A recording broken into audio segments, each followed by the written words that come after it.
Chaverim, you may be seated.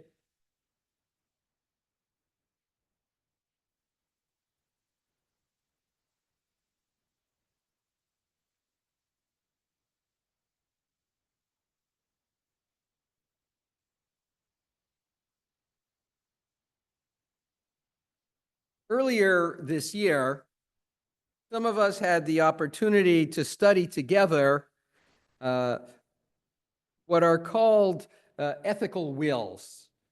Ethical wills are documents that are created as part of one's legacy, if you will. In their introduction to their book, Ethical Wills, A Modern Treasury, Rabbis Jack Reamer and Nathaniel Stamfer write the following. There is a lovely Jewish custom, one that is unfortunately not sufficiently known in our time, of writing what is called an ethical will. Parents would write a letter to their children in which they would try to sum up all that they had learned in life, and in which they would try to express what they wanted most for and from their children. They would leave these letters behind because they believed that the wisdom that they had acquired in life was just as much a part of that their legacy, the legacy they wanted to leave to their children, as were all the material possessions that they bequeathed to them. I was struck in rereading the paragraph that one gets the sense from that introduction that this was a very widespread practice. I'm not sure that it was. We have certainly many examples from throughout Jewish history of ethical wills that have survived into the present, but not perhaps as many as their statement would imply. And I think part of the reason is that those of us who studied this together all realize that an ethical will is not an easy thing to write. It is incredibly challenging. One has to really be willing to confront oneself, to look inward, to see what are the essential truths, what are the things that I believe in the core of my being, what are the things that I've learned in a lifetime, what are the mistakes I'm willing to confess to because I learned so much from them.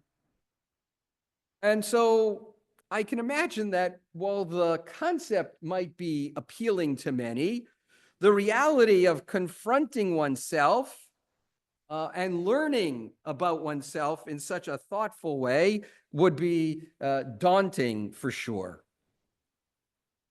One has to ask, how do I put into words the things that I want? And for those of us who had a chance to look at some of these ethical wills, we realized that some of them were more successful than others in serving as inspiration. One that I don't know if we studied it together, but it was instructions for what to do after I'm gone in terms of taking care of your mother and operating as a family. And it struck me as, given the number of demands that the person kept adding and adding and adding, and going like, yeah, this is setting up failure. Because it was just an impossible set of expectations. So it might have been idyllic, but it was imperfect. And I was thinking about it because this week's Parashat starts to deal with questions of legacy. What does Yitzchak leave for his sons? What do we read about the generations of Esau at the end of the Parashat and how they become their own little communities, but we don't really read a lot about the non-tangible content that is passed along. And we also read, as I noted in the introduction to the Torah reading, that we read about the death of Rachel. And the text tells us that after Rachel passes away in childbirth, the text reads, over her grave, Jacob set up a pillar, It is the pillar at Rachel's grave to this day. And again, we have a certain resonance of familiarity with the idea of placing a mark or a monument on the graves of loved ones who have passed. But our teacher, Rabbi Menachem Ash, in his commentary to the Torah called Chomat Eish, which he writes in the 19th century, lived in Hungary at the time, he writes as follows, which was an intriguing comment to me on the Parsha.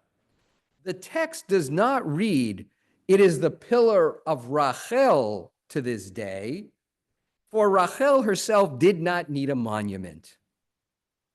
And he goes on, he quotes from the book of Psalms, "One does not rear monuments to the righteous, for their words are their memorial." And then the Chomat Eish goes on, "Righteous men and women do not need pillars of stone to perpetuate their memory."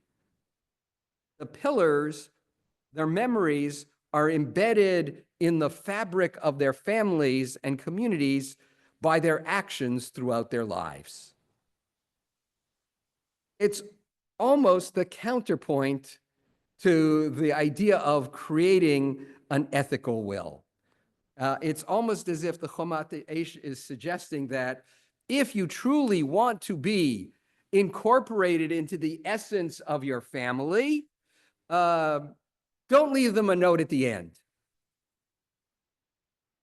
Write into the fabric of your family what you want them to notice, to take care of, and to do after you're gone. And so he suggests that he now is left with the question of, so why does Jacob put the pillar? If, according to him, Rachel doesn't need a monument. And he writes, the pillar that Jacob set up was intended only as a marking of the site of the graves, so that those of her descendants who might wish to visit might be able to pray there and know where to go. And I was struck by the sort of ephemeral and non-substantive nature of it. So what are the pillars that we create? Is it the ethical will that we leave? Is it the life that we live as an example to our descendants? Or is it that marker that just shows where our physical remains are, but doesn't really go to the ultimate importance that we played in the world? I leave the question for you to resolve. Averim, let me invite you to turn back to your Sidurim